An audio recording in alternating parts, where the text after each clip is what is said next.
Hello friends, आज की जो वीडियो मैं लेकर आई हूँ ये वीडियो है कारपेंटर के स्टूडेंट्स के लिए। जो बच्चे आईटी का कारपेंटर का कोर्स करना चाहते हैं या फिर जिन बच्चों ने ये कोर्स किया हुआ है। तो काफ़ी बच्चे पूछ रहे हैं कि अगर हम कनाडा के लिए अप्लाई करें तो क्या हम कनाडा जाकर सेटल हो सकते हैं।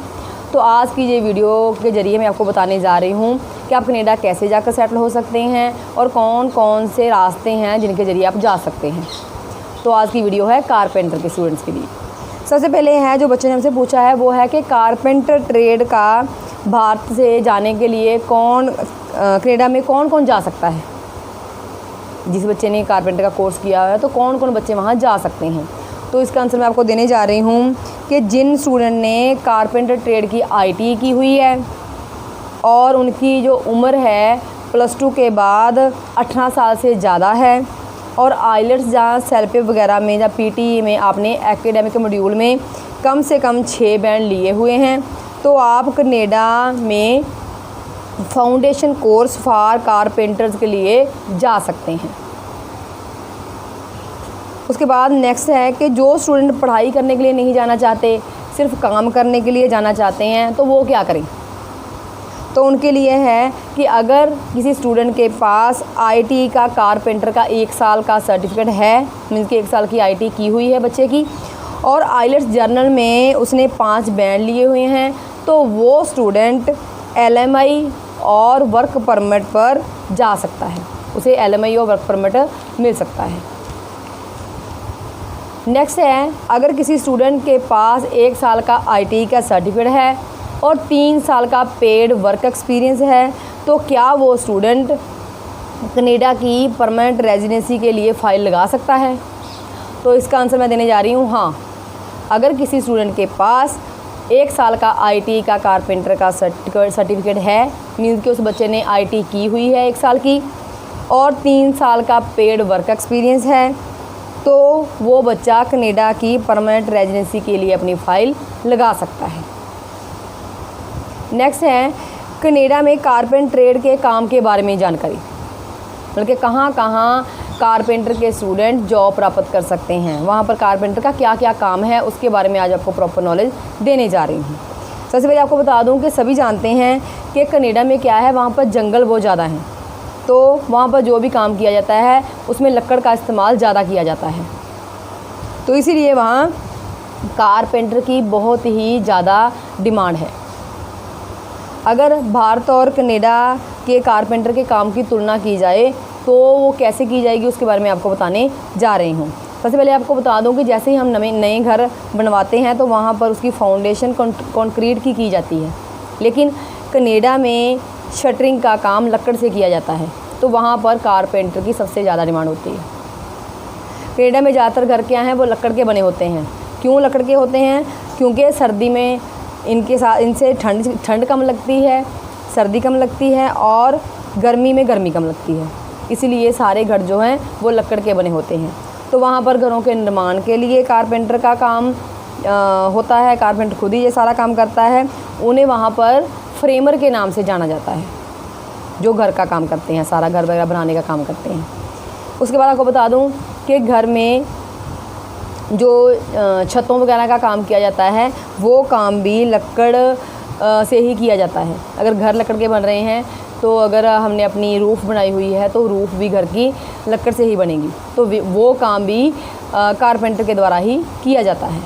उसके बाद नए घर की जो विंडोज़ बनती हैं या डोर बनाए जाते हैं तो वो सारा काम भी कारपेंटर के द्वारा ही किया जाता है, क्योंकि वो भी लकड़ से ही बनाए जाते हैं। उसके बाद किचन में कोई कैबिनेट बनाना है या फिर साइट पे इंस्टॉल करने का काम भी कारपेंटर द्वारा ही किया जाता है। और वहाँ पर कनाडा में सारा फर्नीचर भी लकड़ का ही बनाया जाता है, तो वहाँ पर भी कारपेंटर की डिमांड काफ़ी ज़्यादा है। तो आपको पता ही है कि वहाँ पर लकड़ काफ़ी ज़्यादा यूज़ होती है। अगर हमने घर लकड़ का बनाया है तो टाइम टू टाइम उसे रिपेयर की ज़रूरत पड़ती रहती है, तो रिपेयर के लिए भी टाइम टू टाइम कारपेंटर को बुलाया ही जाता है। तो इस तरह आपको बता दूँ कि कनाडा में कारपेंटर की काफ़ी ज़्यादा डिमांड है। उसके बाद आपको बताने जा रही हूँ सैलरी सिस्टम, कि वहाँ कनाडा में सैलरी सिस्टम क्या है। जो स्टूडेंट नई जॉब में एंटर करते हैं तो उनको कनाडा में मिनिमम वेजेस पे काम करना पड़ता है। ब्रिटिश कोलंबिया में आपको पहले साल एज ए हेल्पर या फिर एज ए अप्रेंटिस के तौर पर रखा जाएगा। एज ए हेल्पर वहाँ पर आप काम करोगे और आपको $14.50 $14.50 कनेडियन डॉलर 1 घंटे से हिसाब से सैलरी मिलेगी। तो जैसे जैसे आप काम करोगे वैसे वैसे आपके पास आपका एक्सपीरियंस होगा, आपको सारा काम सीख जाएंगे, वैसे वैसे आपकी सैलरी भी बढ़ती जाएगी। तो इस तरह से आपको बता दूं कि कनाडा में कारपेंटरी काफ़ी ज़्यादा डिमांड है। अगर आप यहाँ से जाना चाहते हैं तो प्लीज़, अगर आप कारपेंटर का कोर्स करके जाना चाहते हैं तो काम सीख के जाएं। जहाँ भी जाकर आप काम करोगे तो वहाँ पर आपकी प्रैक्टिकल नॉलेज पहले चेक की जाती है कि आपने सीखा क्या है। तो जो बच्चे जाना चाहते हैं, कोर्स करना चाहते हैं, तो उन बच्चों को मैं यही सजेशन दूंगी कि हाथ से काम सीखकर प्रॉपर प्रैक्टिकल नॉलेज लेकर फिर ही जाएं आप, ताकि वहाँ जाकर आपको सारा काम करना आता हो। जब आपकी प्रैक्टिकल नॉलेज चेक की जाए, आपसे प्रैक्टिकल करवा के देखा जाए, तो आपको किसी तरह की दिक्कत ना आए, तभी आप इजीली वहाँ जाकर सेटल हो सकते हो। तो कारपेंटर के बच्चों की वहाँ पर काफ़ी डिमांड है। तो बच्चे अलग अलग साधनों से कनाडा जाकर सेटल हो सकते हैं। LMA ले सकते हैं, वर्क परमिट जा सकते हैं, परमानेंट रेजिडेंस के लिए अप्लाई कर सकते हैं, या फिर स्टडी वीज़े पे भी जा सकते हैं। तो आज ये वीडियो सारी जो मैं बनाई है ये है कारपेंटर के लिए। हम आपको ये वीडियो इसलिए बना कर दे रहे हैं ताकि बच्चों को प्रॉपर सही नॉलेज मिल सके और बच्चा सही ढंग से फॉरेन कंट्री जाकर सेटल हो सके। और अगर आप कनाडा के बारे में और ज़्यादा जानकारी लेना चाहते हैं, किसी वीज़े के बारे में जानकारी लेना चाहते हैं, तो आप हमारे पीछे दिए नंबर 9815101148 पे कॉन्टैक्ट करके बात कर सकते हैं। ये नंबर इंडिया का है। इस नंबर पे आप सुबह 9 बजे से 5 बजे तक कॉल कर सकते हैं वर्किंग डेज़ में। अगर बाई चांस फ़ोन बिज़ी आ रहा है तो आप इसी नंबर पे सिंपल टेक्स्ट मैसेज या फिर व्हाट्सएप पे अपना नाम और फ़ोन नंबर छोड़ सकते हैं और आपको वापस कॉल करके आपके सारे सवालों के जवाब दिए जाएंगे।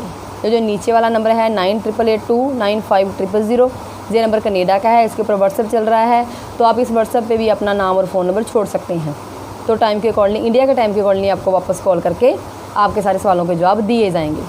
हम चाहते हैं कि हम आपकी हेल्प करें और आपको सही रास्ता दिखाएं ताकि आप कनाडा जाकर सेटल हो सकें। और ज़्यादा अपडेशन लेने के लिए चैनल को सब्सक्राइब करें और वीडियो को लाइक और शेयर करें। Thank you.